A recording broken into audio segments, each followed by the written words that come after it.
धाकड़ खबर, बेखौफजुमा बेबाक अंदाज।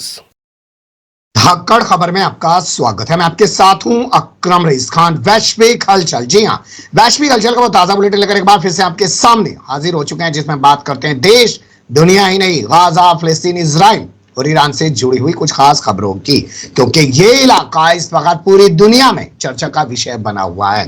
और आज जो है फिर से खबर आ गई है कि इजराइल ने लेबनान के ऊपर ताबड़तोड़ हमले किए हैं। लेबनान की ओर से भी हिजबुल्लाह ने जवाबी कार्रवाई की है, जिसके चलते इजराइल के अंदर कई जिलों की सीमाएं तक बंद कर दी गई हैं, स्कूल तक बंद कर दिए गए हैं। इन सब पर खास बातचीत करेंगे और तमाम पहलुओं पर जो है चर्चा करेंगे, क्योंकि हमारे साथ फिर से एक बार जुड़ने जा रहे हैं कृषिकांत जी यानी के जी, जो भारतीय वायुसेना के रिटायर्ड ऑफिसर हैं और जियो पॉलिटिक्स पर वाकई में अपनी पैनी और गहरी नजर रखते हैं। बहुत शुक्रिया सर वक्त देने के लिए। थैंक यू मिस्टर अकरम। एक दिलचस्प तस्वीर है प्रधानमंत्री नरेंद्र मोदी के दौरे के दौरान अमेरिका से सामने आई है। जब जॉइंट पीसी यानी कि प्रेस कॉन्फ्रेंस की जा रही थी, पत्रकार ने सवाल पूछ लिया, मोदी ठाका मार के हंसने लगे, बाइडेन 9-2-11 हो गए। क्या हुआ वहां पर? ऐसा कुछ खास चीज नहीं था, ना हंसने की बात थी ना कुछ थी। तो पता नहीं नरेंद्र मोदी को सवाल ही प्रश्न आया कि नहीं आया। तो एक्चुअली पत्रकार ने पूछा कि बाइडेन अब वो राष्ट्रपति नहीं रहेंगे। बाइडेन वैसे क्वाड यानी क्वाड्रिलैटरल कंट्री जो है, उनका जो कोऑर्डिनेशन है, उसके वो संस्थापक सदस्यों में से रहे, फाउंडिंग मेंबर रहे। अब वो नहीं रहेंगे तो क्या क्वाड आगे चलेगा, ये सवाल पूछा।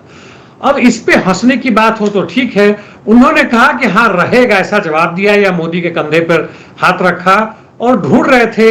हालांकि इस बीच में वो भी हो गया, पता नहीं कि कब हुआ कि उन्होंने पूछना शुरू किया हु नेक्स्ट चिल्ला रहे। वो उनका काम थोड़ी है बोलने का, वो उनके जो आयोजन कर रहे हैं पीछे से, तो बाइडेन को पकड़ा, बाइडेन हुआ, काम खत्म हो गया, चलती है। तो ये सब चीजें मतलब वहां पे एक मजाक कहें या वह कहें कि जो पीछे से लोग संभाल रहे कर रहे वो लोग कर रहे हैं, ना बाइडेन को समझना क्या और किसका जवाब दे रहे हैं, ना बाकी लोगों को समझ में है जो जापान के प्रधानमंत्री या ऑस्ट्रेलिया के प्रधानमंत्री थे, ये लोग भी मूर्खों की तरह हंस रहे थे। जी चलिए हम भी थोड़ा मूर्खों की तरह हंस लेते हैं, क्योंकि कभी कभी मूर्खों को देखकर मूर्खों की तरह हंसना भी जरूरी है। सोचिएगा, इतने बड़े बड़े राष्ट्रीय अध्यक्ष बैठे हैं, पत्रकार के सवाल पर हंस रहे हैं।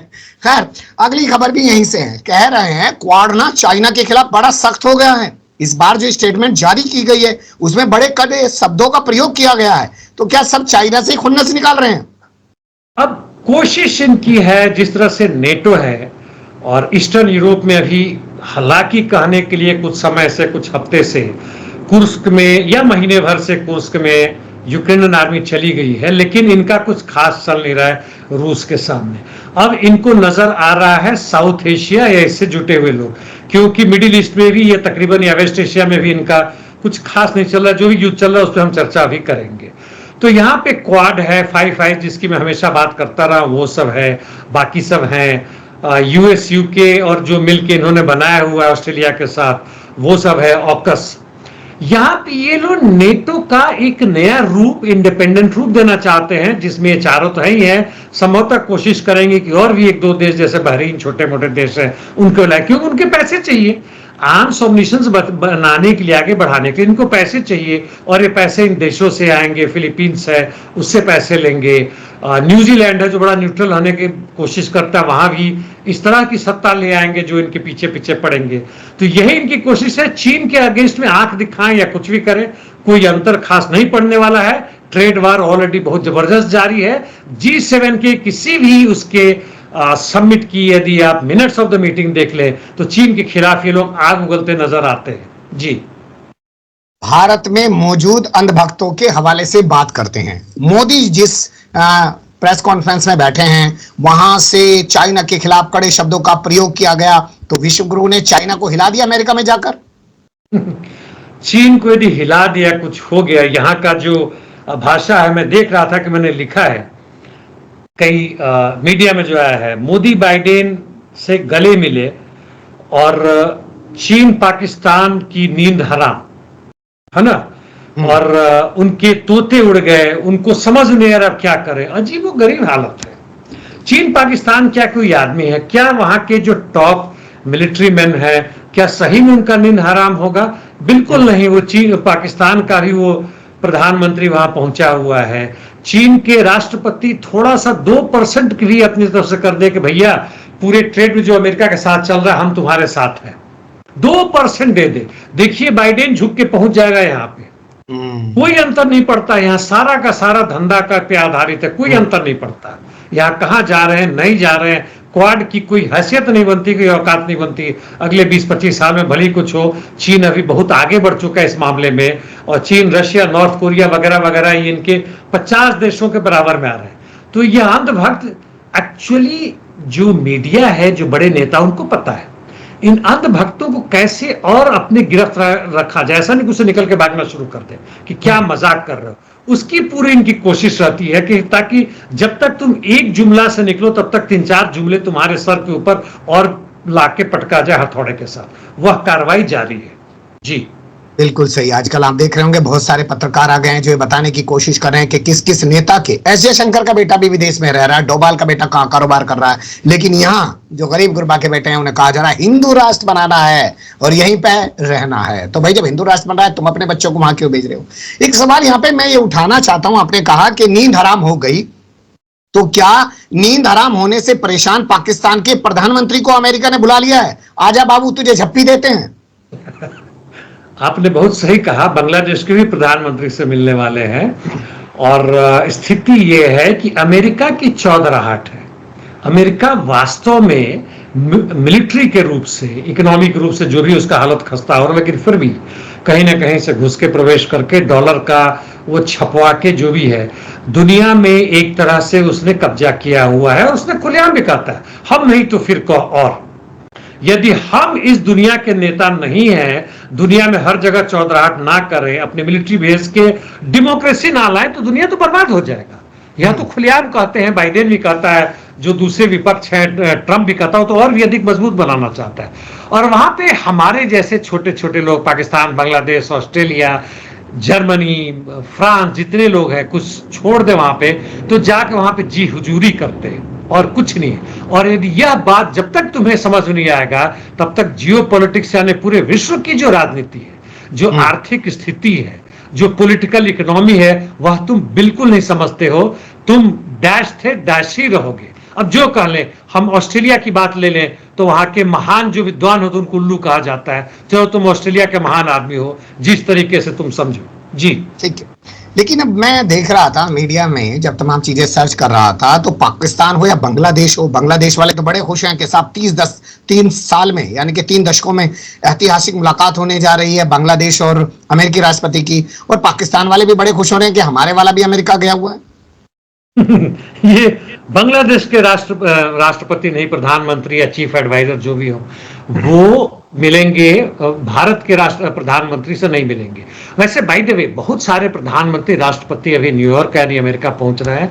यूएन की जनरल असेंबली मीटिंग होने वाली है, उसमें भाषण देने वाले हैं और उसके लिए मिलने वाले हैं। और ये लोग जो हैं उसमें जाके आपस में एक दूसरे से ये मौका ढूंढते हैं कि इससे हम मिले, जिसमें बाइडेन से खास मौका निकाला गया है कि बाइडेन इससे मिलना चाहेंगे और बताएंगे भैया हम तुम्हें इतना आर्थिक मदद करेंगे, जो भी हम तुम्हारे साथ है तुम छोड़ना मत, और हमें ये आर्थिक चीज चाहिए, हमें मिलिट्री बेस चाहिए, ये करेंगे। और ये वहां के और अन्य लोगों से, नीदरलैंड से, पाकिस्तान के प्रधानमंत्री को ने बता ही दिया, और दूसरे देशों के लोगों से मिलेंगे, सब जगह से जा जाके, और ताकि अपना अधिकार को मजबूत करे। और बांग्लादेश में जो नई राजनीति आ रही है बड़ी जल्दी ही, अब उनको बहुत सारे लोगों को पता चल गया होगा कि वह ना जनता का है ना जनता के लिए है, जनता के द्वारा तो कहीं से नहीं, वो अमेरिका का, अमेरिका के लिए, और अमेरिका के द्वारा बांग्लादेश के चंद बड़े ऊंचे लोगों को, मिलिट्री के टॉप लीडर्स को वहां पदवी थमा के और उसको कंट्रोल कर रहा है। यह बात लोगों को समझ में आने लगी है और वही चीज वहां पे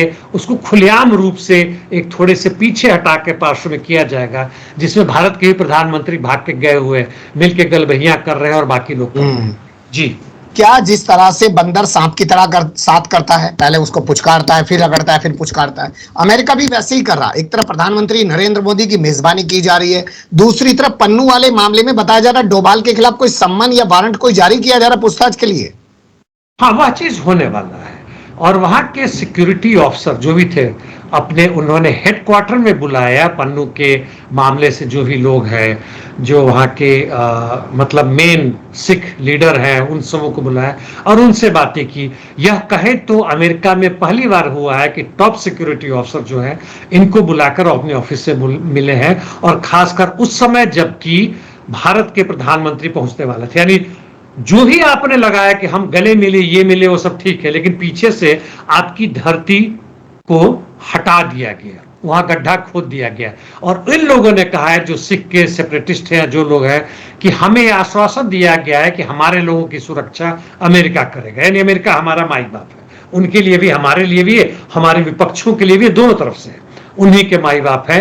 और यह चीज दिखा के अमेरिका ने साफ यह दिखा दिया है कि भारत के नेताओं जितना भी कूद लो और जितना भी तुम अपना इंडिपेंडेंट जो एक इकोनॉमिक पॉलिसी बना कर रहे हो, अपने पूंजीपतियों को बना रहे हो, उसमें हमारा 5-10% का यदि लाभ नहीं होता है तो तुम हमारी बराबरी नहीं कर पाओगे, भले ही अपने जनता को कितना भी अपने अधीन रखो, मूर्ख बनाओ, तोड़फोड़ करवाओ। उनका यह क्लियर मैसेज है और यह टाइम जो है वह संयोग बिल्कुल नहीं है। जी, राज तिलक की करो तैयारी, श्रीलंका में आ रहे हैं वामपंथी धारी।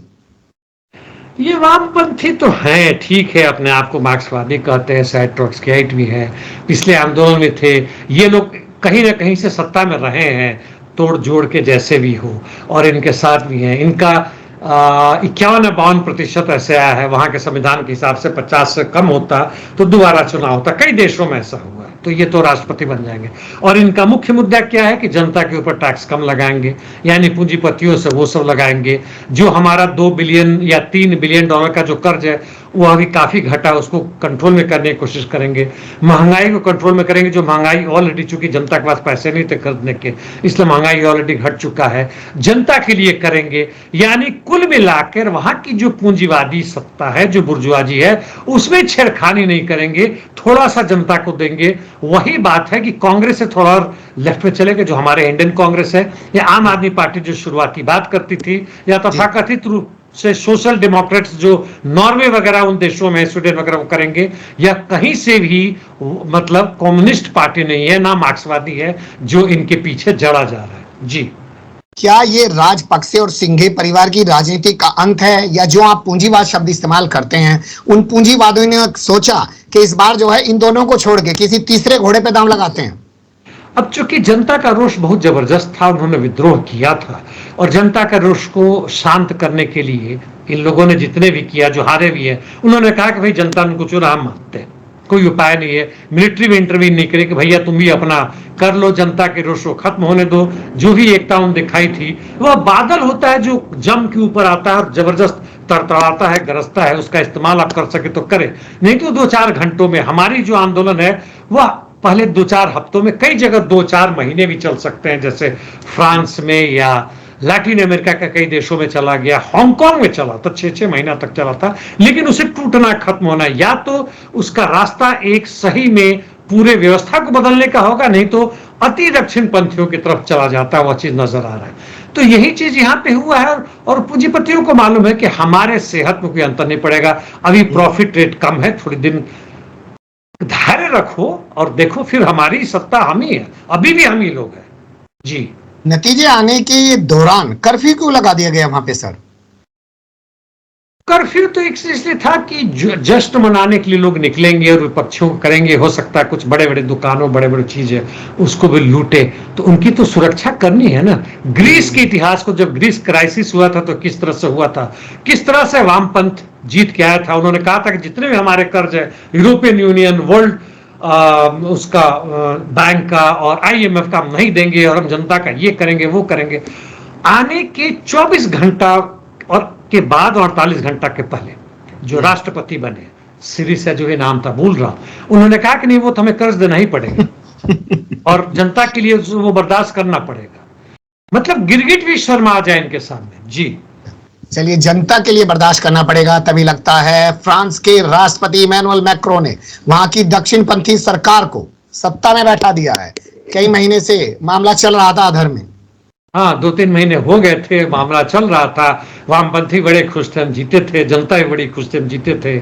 जो वहां पे येलो वेस्ट आंदोलन बड़ा जबरदस्त चला था मजदूरों का, वो पीले रंग की पहन के चलते थे, कोट पहन के चलते थे, इसलिए आज से साल 1.5 साल पहले वो भी खत्म हो गया। किसानों का आंदोलन बड़ा जबरदस्त चला था, मजदूरों का आंदोलन बड़ा चला था, सब कुछ चला, वामपंथी जीते भी, और वही मतलब ढाक के 3 पात हो गए, वह आंदोलन खत्म हो गया, जो जैसी व्यवस्था थी। बल्कि यहां तो बदला भी नहीं, मैक्रो अभी भी राष्ट्रपति है, वह अभी दिखावे के लिए भी नहीं बदला, उसका सत्यानाश हो गया। जी, तो ये तो अपने आप को लेफ्टिस्ट कहते हैं सर, मैक्रो तो माइक्रो सेंट्रिस्ट है, लेफ्टिस्ट तो कहीं से भी नहीं है। और अब लेफ्टिस्ट और सेंट्रिस्ट में कोई अंतर नहीं बचा है कि सीपीआई सीपीएम कांग्रेस के पीछे पीछे चल रहे हैं, क्या इनका लेफ्टिस्ट होने का मतलब बनता है? कुछ भी नहीं बनता है। अपनी आत्मरक्षा करने के लिए, अपनी सीट बचाने के लिए, अपने कमाने खाने का एमएलए एमपी बन जाए, जिंदगी भर उसका पेंशन खाते रहे, पूरा पेंशन लेते रहे। हिम्मत होता तो अपनी पेंशन के खिलाफ आवाज लड़ाते कि 2-2 3-3 बार एमपी बन गए, 3-3 बार का ले रहे हैं। आम आदमी पार्टी ने खूब कहा था, जनता बड़ी खुश हुई थी कि भैया हम पेंशन नहीं लेंगे, 2-3 बार तो सवाल ही नहीं होता है। और आते ही 6 महीने के अंदर में पेंशन को और अपनी जो अभी पे मिलता है उसको 3 गुना बढ़ाने किया। वह तो बीजेपी चूंकि केंद्र में थे उसको माना नहीं, लेकिन उन्होंने जीभ लपलपा रहा अभी सर भी। वो तो अच्छा फैसला था, जब विधायक को इतना पैसा दे दोगे तो रिश्वत नहीं खाएगा वो। पैसे और धन हमारे साथी जरूर समझे, जरूरत है हमारे एक अच्छी जीवन जीने के लिए, लेकिन वह लक्ष्य हो जाए तो 1 खरब रुपए भी आ जाए, 1 ट्रिलियन रुपए भी आ जाए, उसके बाद अगली इच्छा होती है कि 2 खरब हो जाए। जी, ये मैक्सिको अपने यहाँ हो रही हिंसा के लिए अमेरिका को क्यों जिम्मेदार ठहरा रहा है? कौन जिम्मेदार ठहरा रहा है? मेक्सिको में चूंकि पूरी कोशिश है, चाहे वो बाइडेन हो, अब तो उन्होंने भी कानून बना दिया है, और ट्रम्प तो कह ही रहे हैं कि हम बाड़े लगा देंगे यहाँ पे और आने नहीं देंगे। और जिस तरह का वहां कानून बना है, जैसे बना है, वह अपने यहाँ से जो शरणार्थी उनको मतलब जो जा रहे हैं उनको रोक नहीं रहा है। यहां तक कि पनामा तक से भी उन्होंने संधि कर ली, और पनामा जो मेक्सिको लाते हैं उनको बाहर भगा रहा है। तो सब मिला के यहां पे वो हंगामा करवाना चाह रहे हैं, और इस तरह की सरकार लाना चाह रहे हैं जो कि बिल्कुल प्रो अमेरिकन हो जाए और अपने ऐसे लोगों को ना भेजे, और जो भी इनके जमीन जो खत्म हो रहे हैं इनके लिए, जो अमेरिका उत्तरदायी ठहराते हैं इनको, जिसे कान शरणार्थी भाग रहे हैं, उसके लिए अमेरिका तैयार नहीं है, इसीलिए वहां पे हंगामा हरवा कर रहे हैं। तो मेक्सिको जो कर रहे हैं वो सही कर रहा है। जी, अब शुरुआत करते हैं अमेरिका चुनाव से जुड़ी खबरों की। पहला अपडेट है कमला हैरिस के हवाले से। मेरे घर में घुसो, तुम्हें गोली मरवा दी जाएगी, ये कहते हुए वो गन कल्चर को डिफेंड कर रही हैं। ओपरा विनफ्री या विनफ्रे बड़ा ही मतलब वहां की नोन वो है जो अपना होस्ट करती है और टीवी पे चलाती है, बहुत वर्षों से चला रही है। तो वहीं पे इनके साथ बातचीत हो रहा था, और इस बातचीत के दौरान कई मतलब वहां पे श्रोता भी होते हैं, सवाल पूछते। तो एक ने पूछा, अभी जो बच्चों को मारा गया था इनके बच्चे के साथ हुआ, रो रही थी बेचारी के हाथ वगैरह में भी चोट लगा हुआ था। तो इन्होंने सवाल किया कि इसको गन कल्चर कैसे खत्म करेंगे। अब ओपरा ने जो सवाल पूछा वह किसी दूसरे तरीके से सवाल पूछा, और जो भी है उस पर से कमला हैरिस ने कहा कि हमारे घर में घुसेंगे, इस सवाल के जवाब हमारे घर में घुसेंगे तो उनको गोली मार दिया जाएगा, और खूब हंस रही है। मतलब हंसना इनका लगता है कि प्रचार का मतलब तरीका है। शायद सवाल ना समझने के बाद से सवाल को बदलने की कोशिश की, क्या वो समझ नहीं है। लेकिन इतनी भयानक मूर्खता पूरे अमेरिका में उछा रहा है कि जहां बेचारी वो एक माँ रो रही है, हालत हो गया है, और तुम इस तरह की चीज कर रहे हो। तो ये सवाल का मतलब जवाब का मायने ही नहीं था, और बहुत ही, और उसके बाद से कह रहे हैं कि हमारे घर में घुसे तो गोली मार देंगे। ये कोई जवाब हुआ? आप गन कल्चर को खत्म करने की बात कर रहे हैं, तो ट्रंप भी तो वही कर रहा है, तो आप में अंतर क्या है? जी, क्या इसी वजह से ट्रंप ने कह दिया कि ये तो हंस हंस के जवाब देती रहती है, इसे कुछ आता नहीं है, हंस के चीजों को टालती रहती है, ट्रंप ने कह दिया भाई दूसरी बहस मैं नहीं करूंगा अब इसके साथ? हाँ, चूंकि इस महीने के अक्टूबर के लास्ट में करीब वो एक डेट की मांग हो रही थी सीएनएन की तरफ से, और उन्होंने कहा कि कुछ ही दिन बाद तो 5 नवंबर को चुनाव हो रहा है, उसके पहले भी 1-2 राज्यों में चुनाव होने की शुरुआत हो जाती है, वहां पे ऐसा होता है। तो अब इसमें क्या फायदा है? और जहां तक उनकी बात है ना, उनको सवाल समझ आता है, जवाब होता है, केवल हंसती रहती है और अपनी मतलब जो भी अपनी अज्ञानता प्रकट करती है। तो इसलिए क्यों अब मैं इनसे आगे बहस नहीं करूंगा, और पहले ही उन्होंने कहा है कि पिछले बहस में मैं जीत चुका हूं। तो अपना ढोल अपना बजाते रहो, और कोई बात नहीं है। जी, कमला हैरिस के समर्थन की कोई बात पुतिन ने नहीं की थी, वो एक मजाक था, ये सफाई क्यों देनी पड़ रही है रूस को? ये मजाक ही था, वो तो पहले भी मैंने कहा था, मैंने शायद जोड़ा था उसमें, जहां तक मुझे याद है कि शायद मजाक था। लेकिन इस पर कई जगह से और सवाल आने शुरू हो गए। इनके जो प्रवक्ता, उनसे भी पूछा गया। ट्रंप ने भी कहा था कि पता नहीं ऐसे कैसे पुतिन ने कर दिया, लेकिन मुझे लगता है ट्रंप को भी डाउट था कि शायद वो मजाक कर रहे थे।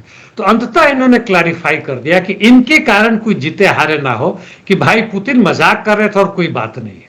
जी, गाजा से जुड़ी खबरों का रुख करते हैं और पहला जो अपडेट है वो लेबनान में हुए पेजर धमाकों से जुड़ा हुआ है, जिसमें 27 वर्षीय भारतीय मूल के नॉर्वे नागरिक का नाम आ रहा है। क्या जानकारी है सर, और क्यों ये नाम आ रहा है?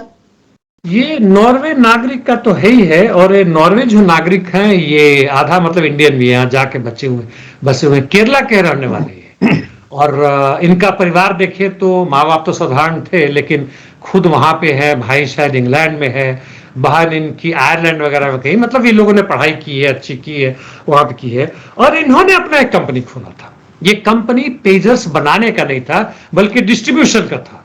जो बनाने का था, जिस कंपनी की हम लोगों ने बात की थी, उनका भी बड़ा लंबा चौड़ा नाम है, हंगेरियन इटालियन है, बीएससी क्रिस्टीना। नाम की कंपनी थी सर, बीएससी। हाँ, तो इस कंपनी का बनाने का नाम था, हालांकि वो कंपनी उन्होंने बंद कर दिया, जो भी फेसबुक या अपना मीडिया पे था उसको हटा दिया, इंटरनेट सब गायब कर दिया, हटा दिया। इसलिए इन दोनों का नाम आ रहा है कि ये जो है ताइवान से अपना वो लेके बनाती थी, हालांकि बाद में पता चला कुछ भी नहीं बनाते थे, ये बेचते थे उसको। इन्होंने भी मना कर दिया, कुछ भी लेना देना नहीं है, इसलिए इन सब का नाम उछल रहा है। वास्तव में कौन पीछे है? इतने छोटे दो लोगों का नाम है, इस तरह से इनका नाम मीडिया पे घूमता हो, यह मोसाद नहीं एक्सेप्ट करेगा। यह गलती से इनका नाम आ रहा है, और अभी के हालात में चूंकि मामला जो उसको दबाने की कोशिश करेंगे, किसी और के ऊपर उंगलियां उठ रही है, और जहां तहां उसको लोग मतलब दूसरे के कंधों से गोली चला रहे हैं। जी, मतलब किसी ना किसी को बलि का बकरा बनाना है, अपनी जान छुड़ानी है। वेस्ट बैंक के रामल्ला में स्थित अल जजीरा के ऑफिस में घुस गई आईडीएफ। और घुस गया। उन्होंने कहा कि ये ऑर्डर है कोर्ट का। क्यों, कहां, कैसे, कब, कुछ नहीं। और अब 45 दिन के लिए कि यहां से अपना जितना टीवी और कैमरा उठाओ और यहां से जाओ, नहीं तो हम कर देंगे। जो आईडीएफ के सोल्जर्स आए थे, कहीं उनका ना फोटो लिया जाए, तो वो भी मास्क पहन के आए थे, और ये आदेश दिया। यानी जो कर रहा था अल जजीरा, उन्होंने पहले भी कहा है कि वहां पे जनसंहार हो रहा है। तो यह जियोनिस्ट रिजीम को बिल्कुल ही बर्दाश्त नहीं है कि उनकी बातों को कोई इस तरह से खुलेआम कहे, उनके खिलाफ बात करे। जी, वो भी वेस्ट बैंक में बैठ के। जी, क्या इसी वजह से इन जायनीवादियों ने न्यूयॉर्क में होने वाले बुक फेयर को रद्द करवा दिया है? जैनवादियों ने नहीं करवाया। जो बुक फेयर जो हुआ, यहाँ पे 3 बुक लिखने वाले थे, तो एक तो जियोनिस्ट थी, लेकिन जो बाकी जो दोनों आने वाली थी, उनको बाद में पता चला कि भाई ऐसा ऐसा, तो उन्होंने आने से मना कर दिया कि जो स्टेज जो होगा, मंच होगा, हम उसको एक किसी भी जैनवादी या जियोनिस्ट के साथ हम नहीं करेंगे, और इस तरह से कैंसिल हो गया। क्योंकि जो लिखती थी वो बिल्कुल इजराइल के हर कदम का समर्थन करती थी, तीनों महिलाएं वैसे बैठे हुए, तो इसलिए कैंसिल करना पड़ा। चूंकि वो आई नहीं रही तो क्या मतलब होगा। जी, लेबनान पे बताया जा रहा है जबरदस्त स्ट्राइक की है आईडीएफ ने। कोई कह रहा है 80 ठिकानों पर हमले किए हैं, कोई कह रहा है दर्जन भर फाइटर जेट उड़ा के हमले किए हैं। लेकिन कुल मिला के बताने की कोशिश की जा रही है कि लेबनान को भी दूसरा गाजा बना दिया जाएगा। आपके पास क्या क्या जानकारी है? आईडीएफ ने जो किया, इजराइल ने किया, वो तो नजर आ ही रहा है। करीब 2,500-3 हजार पेजर्स और दूसरे तरह के अप्लायंसेज, इक्विपमेंट्स एक्सप्लोड किया। उसके बाद से वो लगातार कर रहे हैं, 2 वेव में कर चुके हैं, दूसरी वेव में 100 से अधिक उन्होंने किया। और कहते हैं कि 300 के आसपास जहां भी हिजबुल्लाह के जो पॉइंट है जहां से वो लॉन्च करते हैं, सारे लॉन्चर्स पर अटैक किया। कितने खत्म हुए नहीं है नहीं पता। इसके बदले में ज्यादा महत्वपूर्ण यह है कि हिजबुल्लाह ने 80 किए, उसके बाद से करीब 110 के आसपास हैफा और उत्तरी इजराइल में इन्होंने मिसाइल मारे, और जबरदस्त आग लगा हुआ इजराइल में कई जगह। कई सैनिक और सिविलियंस भी जहां तक हैं वो घायल हुए, मरने के भी कुछ संख्या नहीं पता चला, उसे छुपाया गया है। और हिजबुल्लाह पूरी तरह से इनको जवाब दे रहा है, और गोलन हाइट्स तक भी इन्होंने मार की है। इसे अंदाजा लगाएं कि 80 यदि कल हुआ, 110 के आसपास, 200 के आसपास मिसाइल्स, और उसके साथ साथ जो भी दूसरे हैं वो सब जारी हो रहा है। यानी हिजबुल्लाह अपनी पूरी ताकत से कर रहा है। बस इतना ही है कि अभी तक जमीनी लड़ाई नहीं शुरू हुई है, नहीं तो बाकी तरह सब देखे तो पूरी तरह से युद्ध शुरू हो चुका है दोनों के बीच में। जी, पहले उत्तरी गाजा, फिर साउथ गाजा, फिर राफा और अब सीधे लेबनान से भिड़ने के लिए उत्तरी इजराइल पहुंच चुकी हैं आईडीएफ की सेनाएं। क्या लग रहा है कि 1972-73 के बाद 50-52 साल के बाद यहां बड़े पैमाने पर जंग होने जा रही है? मुझे तो लग रहा है कि हाँ, हो सकता है। हिजबुल्लाह को रोकना मुश्किल है। हालांकि ये चीजें यदि पहले हुई रहती, जब हमास की भी ताकत आज से काफी ज्यादा थी, तो स्थिति कुछ अलग होता। कोई अंतर नहीं पड़ता है। जहां तक ये है, पूरी की पूरी कोशिश कर रहे हैं और यह खुलेआम है कि इजराइल के इतने बमबारी करने के बाद भी, इतने मिसाइल छोड़ने के बाद भी, और कोशिश किया था कि साइकोलॉजिकली उनको हम चित्त कर देंगे, वह नहीं हुआ हिजबुल्लाह के साथ। हिजबुल्लाह की पूरी तैयारी थी और यदि जमीनी हरकत होती है तो इजराइल के लिए बड़ा महंगा पड़ेगा। यदि अमेरिकी सेना नहीं आती सीधे के सीधे, तो इजराइल का जीतना तकरीबन नामुमकिन हो जाएगा ऐसे हालात में। जी, क्या जंग होगी या यूएनजीए की जो मीटिंग होने जा रही है जिसमें शामिल होने के लिए तुर्की का राष्ट्रपति और तमाम लोग पहुंच रहे हैं, कुछ देशों के विदेश मंत्री पहुंच रहे हैं, वहां से कोई कूटनीतिक हल निकल जाएगा?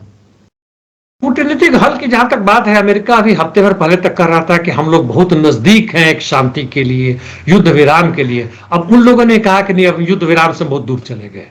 तो मुझे नहीं लगता कि कोई कूटनीतिक हल अभी निकलने वाला है, और खासकर तब जबकि इजराइल पे ये दबाव डाला जाए और इजराइल को ये मानने को मजबूर किया जाए, जो कि इजराइल नहीं तैयार होगा, कि वह साउथ से, यानी साउथ गाजा से जो फिलाडेल्फिया कॉरिडोर है उससे बिल्कुल हट जाए, पूरे के पूरे हमास का जो क्षेत्र है यानी गाजा पट्टी से हट जाए, वेस्ट बैंक से हट जाए, इस जेरूसलम से हट जाए, और जितनी बर्बादी की उसका रिपैट्रिएशन यानी जो नुकसान पहुंचाया है उसको वो भरे। रिपैट्रिएशन का हिंदी क्या है मुझे नहीं समझ रहा है, लेकिन उसका मुआवजा, जी मुआवजा दे।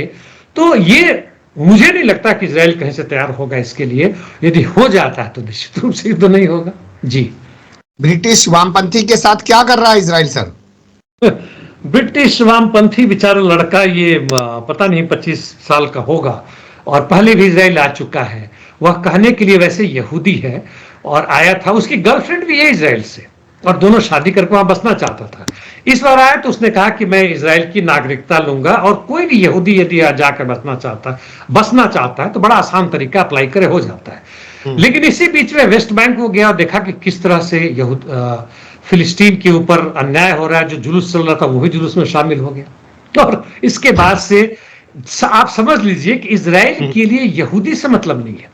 उससे मतलब है कि उसको फॉर्डर चाहिए, उसके लिए लड़ने वाला चीज चाहिए जो कि फिलिस्तीनियों को मार सके। और अमेरिकी सेना का जो वहां पे एक अड्डा उसको बनाया और उनको कहा कि भैया तुम हमारे लायक फिट नहीं हो, तुम वामपंथी हो कि हमारे यहाँ आ सकते हो। अच्छा हुआ समय निकल गया, हो सकता आज ही आदेश मिल गया और कल मिल गया होगा। और ये चिल्लपो मचा रहे हैं कि बताइए कैसे यहूदी लोग हैं, तुम कुछ भी कर लो तुम्हें वहां नहीं बसने दिया जाएगा, तुम खत्म हो गए। अपनी गर्लफ्रेंड को या तो इंग्लैंड में लाओ या जो भी करो वो करो। तो इसलिए इन्हें हटा दिया गया। जी बिल्कुल सच भी और यही है। जो सत्ता में लोग बैठे हैं ना, सोचिए पाकिस्तान है, क्या वहां मुसलमानों को ठिकाने नहीं लगा रहे हैं सत्ता में बैठे हुए लोग? और यहाँ जो लोग बैठे हैं, क्या वो हिंदुओं को उठा उठा के जेल में नहीं डाल रहे हैं? जिस दिन बात ये समझ आ जाएगी लोगों की, वो जो हिंद धर्म के नाम पर एक दूसरे के खून के प्यासे रहते हैं या किसी एक के पीछे खड़े हो जाते हैं, वो शायद नहीं कर पाएंगे। बढ़ते तनाव के बीच ईरान ने नए ड्रोन और मिसाइल चला दिए सर, और अच्छा खासा उन्होंने जो उसका एक्सपेरिमेंट किया है और फायर किया है। इनका जहां तक शहीद जो ड्रोन्स था, इसको कहते हैं कामाकाजी, यानी वन वे जाएगा, आत्मघाती है, मतलब वापस आने की बात नहीं है। और इसका इन्होंने पेलोड ही बढ़ा दिया, यानी जो वॉरहेड है वह काफी बढ़ा दिया पहले के, और इसका जो डिस्टेंस है वह 4000 किलोमीटर तक है। यानी मतलब सोच लीजिए कि ईरान से कहां कहां जा सकता है, या इन्होंने हुतीज वगैरह को दे सके तो कहां कहां जाएगा। और जो इन्होंने मिसाइल जो किया है ये गाइडेड तो है ही है, यह इस तरह का मिसाइल है जिसका रेंज 1000 किलोमीटर से अधिक है, और कहते हैं इसमें इलेक्ट्रॉनिक जो फैसिलिटीज है, यानी आप इसको रास्ते में इंटरसेप्ट करके गिरा दें, इसकी संभावना बड़ी कम है। यानी इन्होंने कहीं ना कहीं से रूसी तकनीकी या नॉर्थ कोरिया के तकनीकी से अपने आप को सुसज्जित किया, जिसमें अमेरिका जितना चिल्लाए जो भी कर ले। तो यह बैलिस्टिक मिसाइल अपने आप में बड़ा जबरदस्त है और 1000 किलोमीटर कम नहीं होता है। जी, मैं फिर आगे इस सवाल को बढ़ाना चाहता हूं। बढ़ते तनाव के बीच ये एक्सपेरिमेंट करके ईरान ने क्या मैसेज देने की कोशिश की है? ईरान ने अपने चहेतों को, चाहे तो मतलब कि हमारे जो इंडिया में है वैसे लोगों के लिए नहीं, वो जो कि लड़ रहे हैं, उनके जो रेसिस्टेंस फोर्स बनाया है या इस्लामिक रेसिस्टेंस फोर्स है, उसको बताना चाहते हैं कि तुम घबराना नहीं, हमारे पास इस तरह के अस्त्र शस्त्र हैं और भी आगे आएंगे और हम इजराइल के खिलाफ खड़े होंगे। यह मुख्य उनका चीज है। नंबर 2, अपने ही लोगों को ही बताने की कोशिश करें। नंबर 3, अपने दुश्मनों को डराने की तो कोशिश है ही है। और नंबर 4, इनका जो इरादा है कि हम एक रीजनल पावर बने, उसमें आजकल थोड़ा सा कहें तो नुक्स आ रहा है, क्योंकि यह लोग इजराइल के खिलाफ कुछ कर पाने में सक्षम नहीं है, खासकर जब से इस्माइल का असैसिनेशन हुआ उसके बाद से। इसलिए ये सब चीजें भी दिखाने की जरूरत पड़ रही है। जी, JCPO क्या है जिसको लेकर जर्मनी कह रहा है कि हमें ईरान से कोई बातचीत नहीं हो रही है? ज्वाइंट कंप्रहेंसिव, जहां तक देखें कंप्रहेंसिव मतलब सब मिला जुला बड़ा सा जो है, ज्वाइंट तो चूंकि कई देश के है, PO मतलब प्लान ऑफ एक्शन कहीं भी होता है, खासकर आर्मी वगैरह का बहुत ज्यादा होता है। वह इनके साथ था, ईरान के साथ था, जिसमें अमेरिका था, यूरोपियन यूनियन थे, नाटो के बहुत सारे मेंबर्स थे। और कहने का ये तरीका था कि हम लोग बीच बीच में हम ईरान के अंदर कहीं वह न्यूक्लियर बॉम्ब बनाने की तरफ नहीं बढ़ा, इसका इंस्पेक्शन करेंगे, यदि ईरान नहीं मानेगा तो हम उसके ऊपर प्रतिबंध लगाएंगे। अभी कुछ समय पहले ट्रंप के समय जब ट्रंप आए थे, तब इससे अमेरिका बाहर निकल गया, उसने बहुत सारे प्रतिबंध लगा दिए थे ईरान के ऊपर, जिसके ईरान को बड़ा मुश्किल हो रहा था। और पेजिशकियान के आने के बाद से हो रहा था कि हम फिर से उनके साथ संबंध करेंगे, हम अपनी तरफ से पहल करेंगे, अमेरिका आए ना आए, कि हम भैया हम इस JCPO का हिस्सा हैं और हम अपनी तरफ से दिखाएंगे क्या, देखो हम परमाणु बम बनाने की तरफ नहीं बढ़ रहे हैं। इसमें एटॉमिक का इसका यूनाइटेड नेशंस का जो पार्ट था, उसका उन्होंने IAEA के जो हेड आए थे अभी कुछ दिन पहले, वह भी खुश नहीं थे कि 2 जगह आपने देखने नहीं दिया, ये हुआ वो हुआ, आप जो संवर्धन कर रहे हैं, जो बना रहे हैं, वो काफी तेजी से बना रहे हैं, उस तरह बढ़ रहे हैं। तो इस पे जर्मनी ने कहा कि भाई आपने जो कहा था कि हम अपनी तरफ से पहल करेंगे, बड़ी ध्यान से सुन रहे हैं, दबाव डालने की कोशिश है। अब यह नजर आ रहा है कभी तक आपने कुछ नहीं किया, आपको तो राष्ट्रपति भी बने हुए इतने जल्दी हो गया।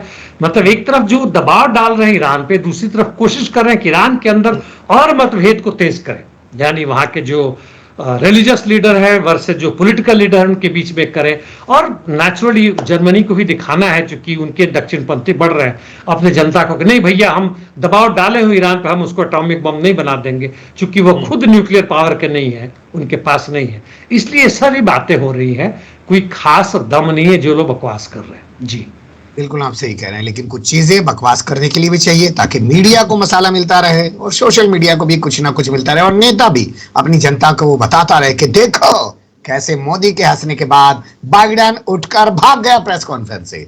मोदी ने ठाका लगाया, बाइडेन ने मुंह बनाया। बहुत शुक्रिया, आपने बहुत बारीकी से तमाम चीजों पर रोशनी डाली। फिर आपके साथ किसी और मुद्दे पर जुड़ने की कोशिश करेंगे। धन्यवाद। Thank you mister Akram.